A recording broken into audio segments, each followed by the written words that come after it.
तो स्वागत है आप सबका हमारे चैनल पैरामेडिको इनसाइड पर। आज हम बहुत इम्पोर्टेंट टॉपिक को लेकर आ गए हैं। ठीक है, एग्ज़ाम पॉइंट ऑफ व्यू से बहुत इम्पोर्टेंट है, as well as practical field में भी बहुत इम्पोर्टेंट टॉपिक है। BSc as well as GNM nursing के जो ओबीजी मिडवाइफरी का जो सब्जेक्ट है उसका लेक्चर आज शुरू करेंगे। बहुत इम्पोर्टेंट टॉपिक है अबॉर्शन। ठीक है, अगर आपने कॉलेज दरमियान, ठीक है, कॉलेज के टाइम पर आपने लेक्चर अटेंड किया है, थोड़ा बहुत आपको पता होगा अबॉर्शन क्या होता है। अगर बिल्कुल आप फ्रेशर हो, ठीक है, नए दुल्हन की तरह आए हुए हो, तो आपका पूरा कॉन्सेप्ट आज हम क्लियर कर देंगे। ठीक है, आपका काम बस आज इतना रहेगा कि पूरा कंसंट्रेशन आपको इस वीडियो में दे देना है। ठीक है, कुछ दिक्कत नहीं होगी, इसकी गारंटी मैं आपको देता हूँ। आपको सिर्फ पूरा कंसंट्रेशन यहाँ पर देना है। ठीक है, इंटरनेट शुरू है, ऊपर से नोटिफिकेशन आएगी तो उसको आप दूर रखना या फिर नोटिफिकेशन आप ऑफ कर देना। ठीक है, तो आज हम शुरू करेंगे एबॉर्शन। ठीक है, एबॉर्शन का क्लासिफिकेशन आपने देखा होगा, अगर नहीं देखा है तो हम अभी देखेंगे। ठीक है, देखने पर ही आपको थोड़ा नो हैचिंग लगेगा। ठीक है, थोड़ा स्ट्रेसफुल, थोड़ा लंबा लंबा दिखेगा, लेकिन आपको आज याद रखने के लिए वीडियो देखना है, ऐसा बिल्कुल मत सोचना। ठीक है, आप बिल्कुल अपने माइंड से फ्रेश हो जाए, ठीक है, फ्री हो जाए, आपको सब कुछ समझ में आ जाएगा at the end of the lecture. ठीक है, तो चलिए शुरू करते हैं आज का लेक्चर एबॉर्शन पर। यहाँ मैं आपको नोट्स दे रहा हूँ, तो उसका स्क्रीनशॉट आप लेते रहेगा। अगर साथ में लिख रहे हो तो भी बिल्कुल ठीक है। ठीक है, चलिए शुरू करते हैं आज का एबॉर्शन। थोड़े बहुत पिक्चर्स के साथ भी हम देखते जाएंगे। ठीक है, so what is abortion? Abortion से आपको क्या समझ में आता है? ठीक है, उसका कॉन्सेप्ट आपको क्लियर होना चाहिए पहले। एबॉर्शन मीन्स वॉलंटरी भी हो सकता है, इनवॉलंटरी भी हो सकता है। ठीक है, वॉलंटरी माने अपनी इच्छा से, मीन्स इंड्यूस, उसको कहते हैं हम इंड्यूस, मेडिकल टर्मिनेशन करते हैं तो वॉलंटरी बेसिस ऊपर हो गया। इनवॉलंटरी मीन्स अपनी इच्छा के विरुद्ध हो गया है। ठीक है, स्पॉन्टेनियस, तो उसे हम कहते हैं स्पॉन्टेनियस एबॉर्शन। तो ये सब थोड़ी बहुत टर्म आएगी, वो हम आगे आगे देखते जाएंगे। ठीक है, तो पहला अबॉर्शन क्या है? It is a pre mature expulsion. ठीक है, क्या है? प्री मेच्योर एक्सपल्शन है। प्री मेच्योर, अभी मेच्योर नहीं हुआ है अंदर जो कॉन्सेप्चुअल प्रोडक्ट है वो। ठीक है, उससे पहले ही वजाइनल ट्रैक के थ्रू बाहर आ जाता है, तो उसे कहते हैं हम अबॉर्शन। ठीक है, pre mature expulsion of product of conception from the uterus. ठीक है, इसे हम एक सामान्य सिंपल से डेफिनेशन के रूप में भी लिख सकते हैं। ठीक है, तो ये है एक abortion. What is actual definition of abortion? चलिए देख लेते हैं क्या है। एन एक्सपल्शन, ठीक है, एक्सपल्शन ऑन, एक्सपल्शन माने अपनी तरह से बाहर आ जाना। ठीक है, उसे कहते हैं हम एक्सपल्शन। एन एक्सपल्शन और एक्सट्रैक्शन, एक्सट्रैक्शन मीन्स अगर कोई मेडिकल ऑपरेटर है वो अगर प्रोडक्ट को बाहर ला रहा है तो उसे हम कहते हैं एक्सट्रैक्शन। ठीक है, तो एबॉर्शन क्या है? इट इज़ एन एक्सपल्शन है और एक्सट्रैक्शन ऑफ एन एम्ब्रियो। ठीक है, एम्ब्रियो और दी फिटस बिफोर दी, बहुत इंपॉर्टेंट है। ठीक है, ये बिफोर 20 वीक। ठीक है, बिफोर 20 वीक ऑफ जेस्टेशन, और उसका वेट कैसा होगा? 500 ग्राम से कम, तो उसे कहते हैं हम अबॉर्शन। ठीक है, क्या है? इट इज़ एन एक्सपल्शन और एक्सट्रैक्शन ऑफ एन एम्ब्रियो और फिटस। ठीक है, एम्ब्रियो और फिटस, एम्ब्रियो किसे कहते हैं, फिटस कैसे कहते हैं, वो आपको बताइए। ठीक है, उसकी नोट्स देने की ज़रूरत नहीं है आई थिंक। ठीक है, एम्ब्रियो और फिटस का अगर एक्सपल्शन हो रहा है या तो फिर एक्सट्रैक्शन हो रहा है बिफोर 20 वीक, 20 वीक आपको याद रहना चाहिए, कुछ भी हो जाए। ठीक है, 20 वीक के पहले, और जिसका वेट 500 ग्राम से कम हो उसे कहते हैं हम एबॉर्शन। ठीक है, इसकी नोट आप ले लेना, तो स्क्रीनशॉट लेते रहेगा। ठीक है, इंसिडेंस की बात करें, इंसिडेंस क्या है? 80%। ठीक है, 80% miscarriage occurs before the 12 week. ठीक है, 12 वीक के पहले ही 80% जितने मिसकरेज माना कि एबॉर्शन है वो हो जाते हैं। उसमें भी 75, ठीक है, 75 तो बिफोर 8 वीक में ही हो जाते हैं। ये सामान्य इंसिडेंस है। ठीक है, फिर है क्लासिफिकेशन। तो अगर आपने क्लासिफिकेशन अच्छी तरह कर लिया तो पूरा टॉपिक बहुत इजी है। ठीक है, तो क्लासिफिकेशन अकॉर्डिंग टू डेफिनेशन है। ठीक है, डेफिनेशन में क्या हमने देखा था?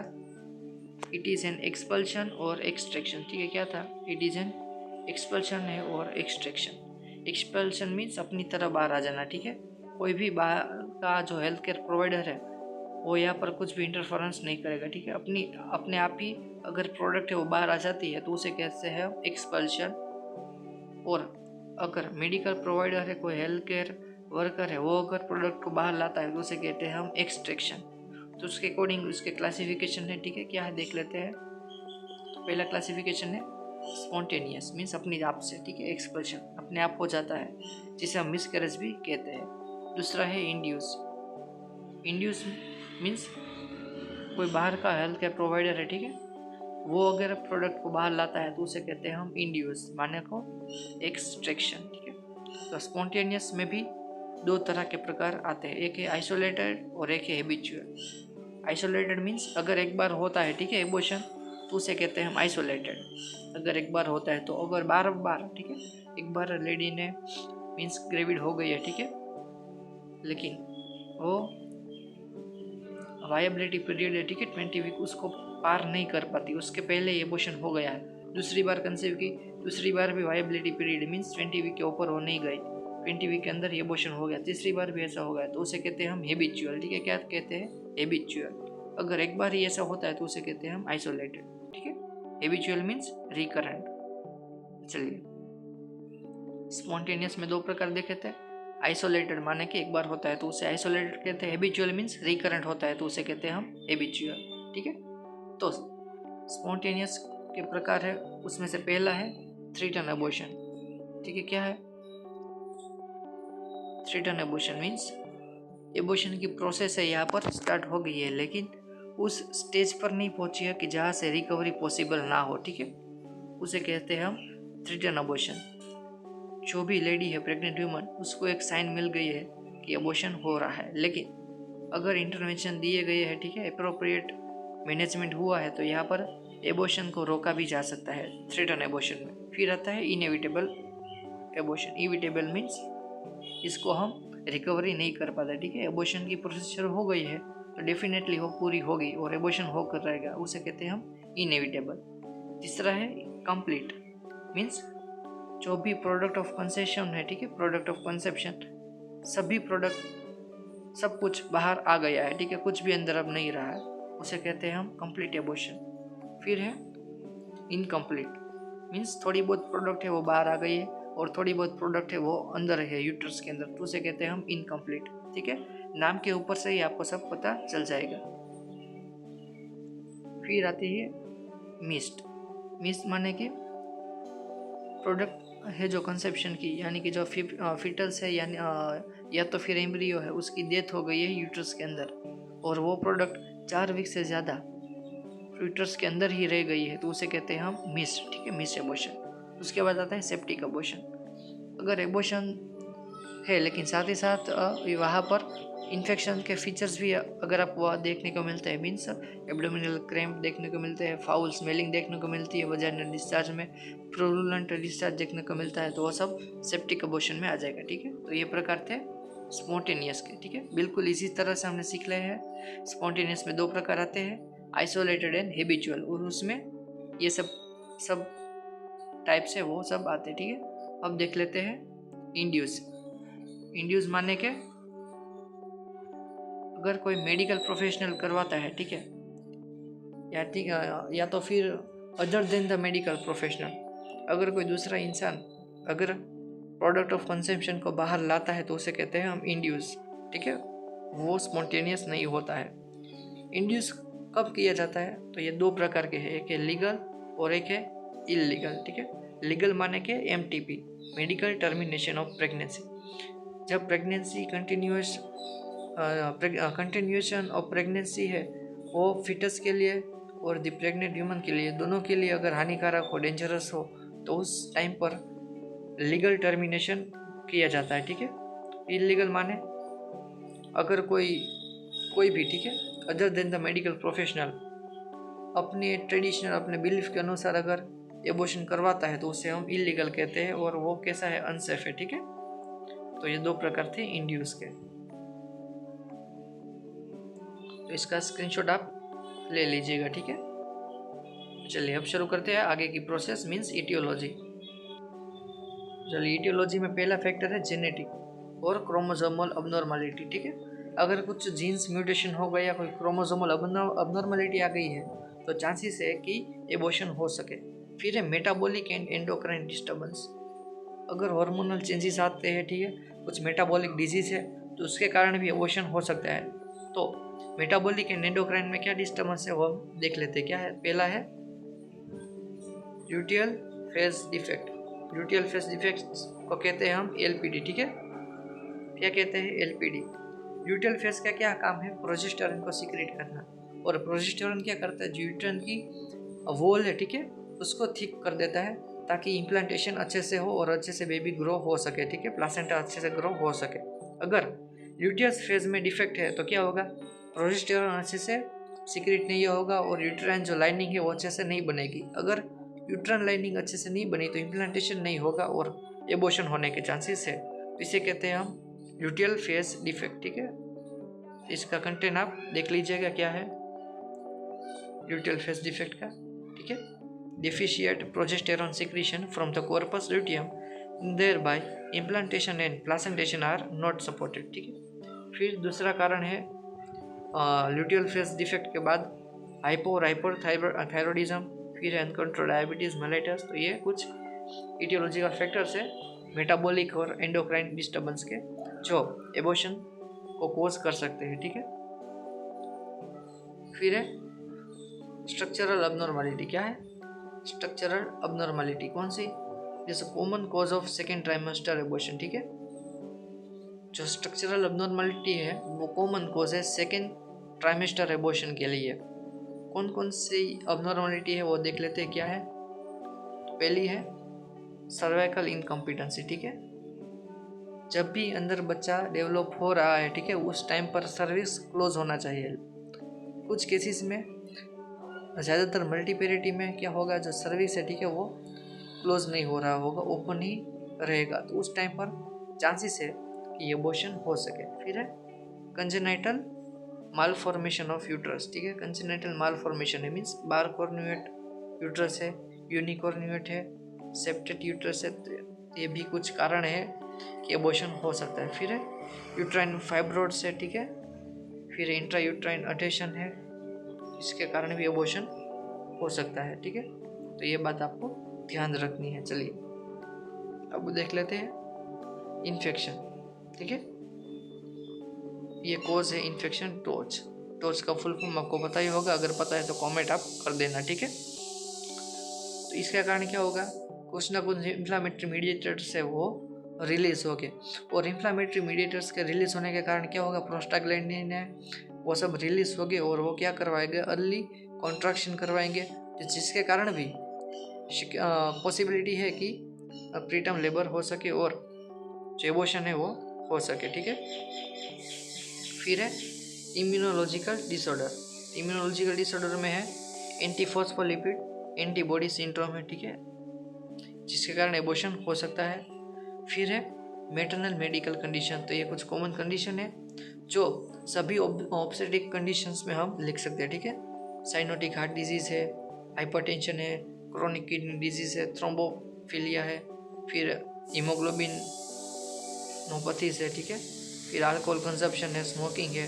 तो ये कुछ कॉजेस है एबॉर्शन होने के लिए। ठीक है, तो ये इटियोलॉजिकल फैक्टर्स है। ठीक है,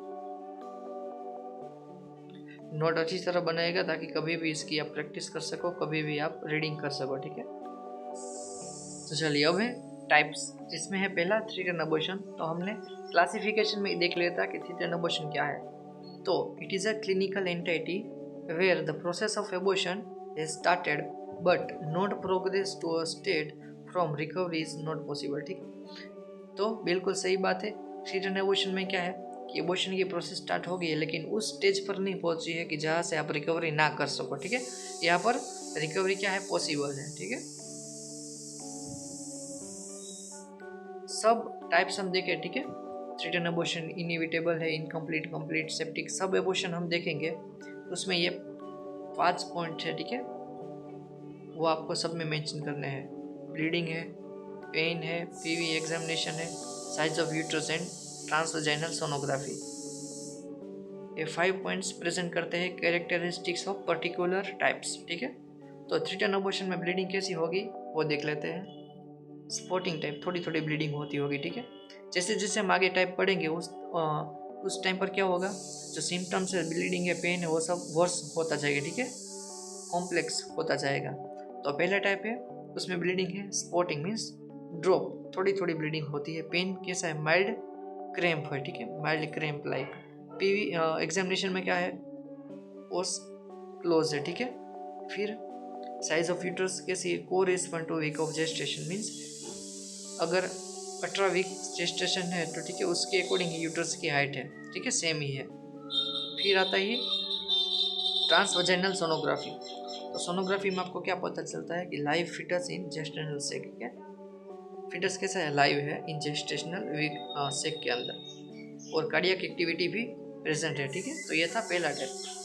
दूसरा टाइप है इनएविटेबल मीन्स एबॉर्शन उस स्टेज पर पहुंच गया है कि जहाँ से कंटिन्यूएशन प्रेगनेंसी पॉसिबल नहीं है। ठीक है, पहला क्या है, ब्लीडिंग। तो ब्लीडिंग कैसी होगी, मोर ब्लीडिंग होगी। फिर पेन कैसा होगा, कोलिकी पेन। ठीक है, पहले क्या था, 3 टन एबॉर्शन में क्रैम्प लाइक पेन था, तो पेन इनएविटेबल में कैसा होगा, कोलिक लाइक पेन। ठीक है, अब है पीवी एग्जामिनेशन में ओस कैसी होगी, अब यहाँ पर ओपन होगी। साइज ऑफ यूट्रस कैसी होगी, इक्वल और मे बी लेस।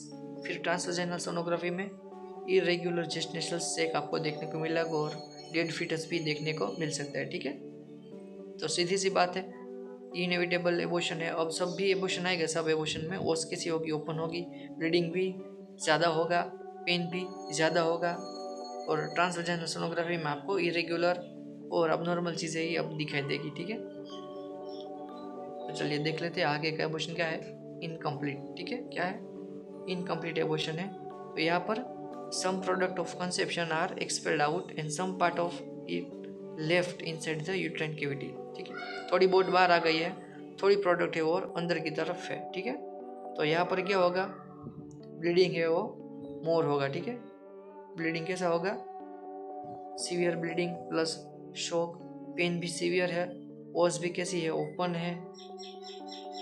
फिर साइज ऑफ यूट्रस देखते हैं, तो साइज ऑफ यूट्रस कैसे है, स्मॉलर फंडल हाइट है। और ट्रांसवैजाइनल सोनोग्राफी में क्या है, रिटेन प्रोडक्ट मीन्स थोड़ी बहुत बाहर आ गई है, थोड़ी अंदर है, इसलिए आपको सोनोग्राफी में क्या दिखाई देगा, थोड़ी प्रोडक्ट अंदर है मीन्स रिटेन प्रोडक्ट। ठीक है, अब देख लेते हैं कंप्लीट एबॉर्शन मीन्स यहाँ पर क्या होगा, इंटायर प्रोडक्ट। ठीक है, entire product of conception are expelled out, सब कुछ बाहर आ गया है। तो यहाँ पर पेन नहीं देखने को मिलेगा, ब्लीडिंग भी नहीं देखने को मिलेगा, क्योंकि सब कुछ बाहर आ गया है। ठीक है, देख लेते हैं चलिए। तो ब्लीडिंग कैसी है, नो ब्लीडिंग, पेन भी सबसाइड हो गया है, पीवी एग्जामिनेशन वॉज क्लोज है। साइज ऑफ यूट्रस क्या है, वेरी स्मॉल और फंडलाइट। ठीक है, क्योंकि सब कुछ बाहर आ गया।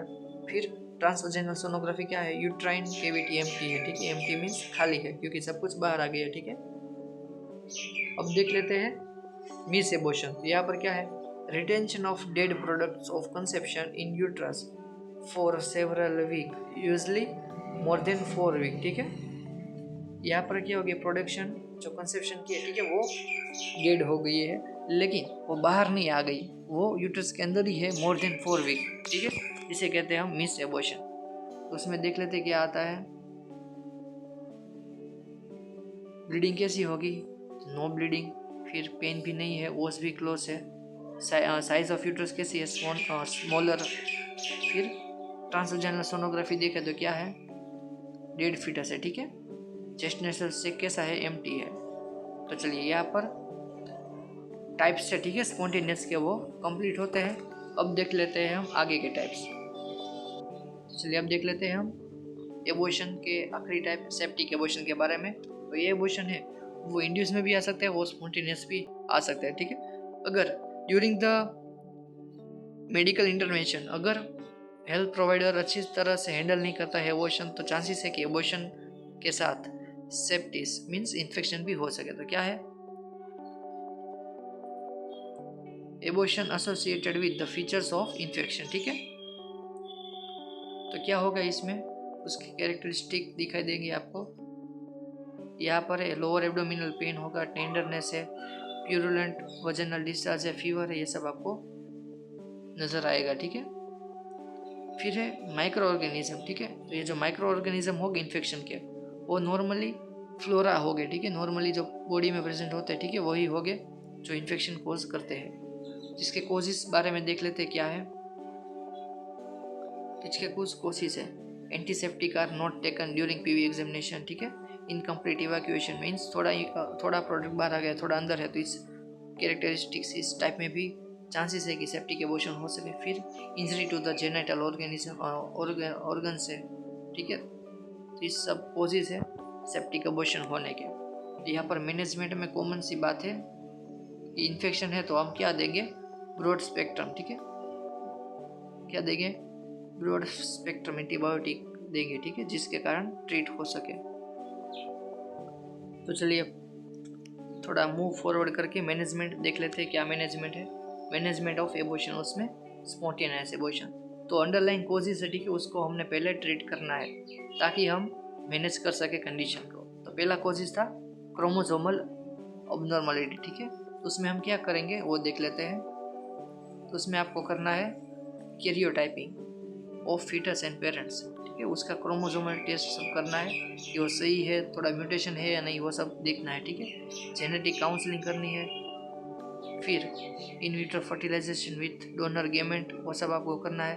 प्री इम्प्लांटेशन जेनेटिक डायग्नोसिस बनाना है ताकि आप प्रिसिपिटेट कर सको चांसेस है या नहीं। ठीक है, फिर आता है एंडोक्राइन डिसफंक्शन। अगर एंडोक्राइन डिसफंक्शन है यानी कि डायबिटीज़ है, थायराइड डिसऑर्डर है, पीसीओएस का फुल फॉर्म आप मुझसे कमेंट करना। फिर है ओबेसिटी है, यूटिल फेस डिफेक्ट है, तो इस सब कोजिस है अबॉर्शन होने के। तो अगर पेशेंट को ये सब प्रेजेंट है तो इसको आपको क्या करना है, करेक्ट करना है with supplement in peri conceptual period. Means tablet है तो भी मेडिकेशन है वो देकर आपको ये सब कंडीशन ट्रीट करनी है। ठीक है, फिर आता है एंटी फॉस्फोलिपिड एंटीबॉडी सिंड्रोम। ठीक है, तो ये भी ट्रीट किया जा सकता है लो डोज एस्पिरिन से और हिपेरिन से। ठीक है, ये उसके डोसेज दिए हुए हैं, अगर याद रहे तो अच्छा है, बाकी आप ऐसे भी लिख सकते हो। ठीक है, और ये इंपॉर्टेंट चीज़ दी गई है। ठीक है, कॉम्पिटिटिव एग्जाम के तौर से अच्छी सी याद रखना जरूरी है। Heparin can stop before 24 hours and aspirin 5 to 10 days before the onset of labour. ठीक है, फिर आप शुरू कर सकते हो both after 6 to 12 hours of delivery. ठीक है, उसके बाद आप शुरू कर सकते हो। तो ये इम्पोर्टेंट नोट्स है। ठीक है, अब यहाँ पर आता है स्ट्रक्चरल अबनॉर्मलिटी हमने देखी थी। ठीक है, अगर बाइकॉर्नुएट सेप्टेट यूट्रस है तो क्या करना है आपको, तो यहाँ पर उसकी मैनेजमेंट दी गई हुआ है।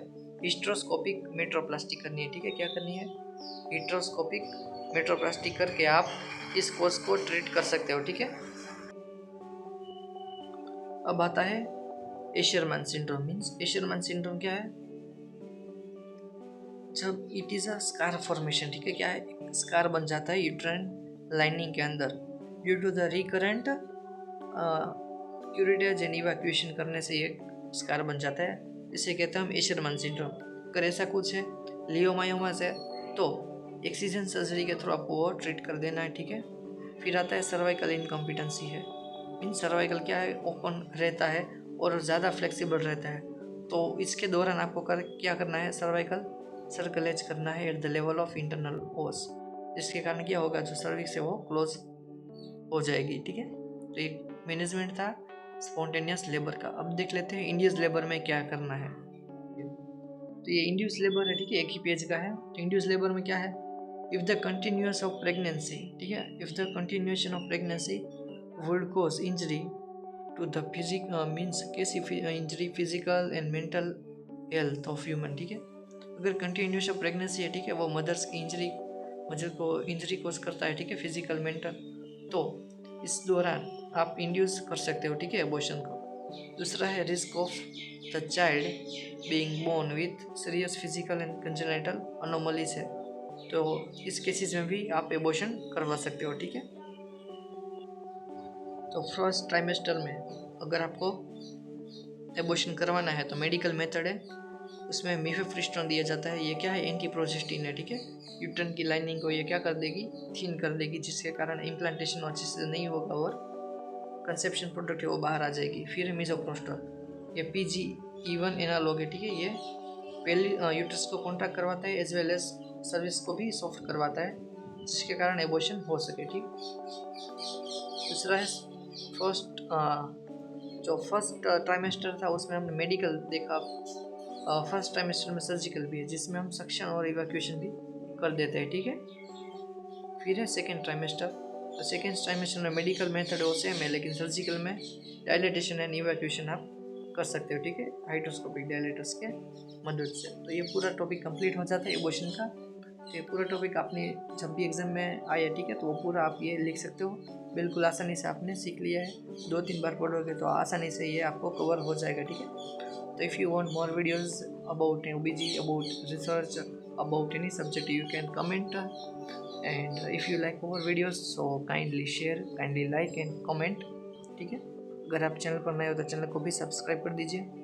डिस्क्रिप्शन बॉक्स में व्हाट्सअप लिंक दी हुई है, तो वहाँ पर जाकर आप ज्वाइन हो सकते हो, ताकि सभी नर्सिंग के जो भी पर्सनालिटी के वो सब यहाँ पर कुछ ना कुछ शेयर करते हैं, तो आपको बेनिफिट हो सके। तो चलिए मिलते हैं नए वीडियो के साथ।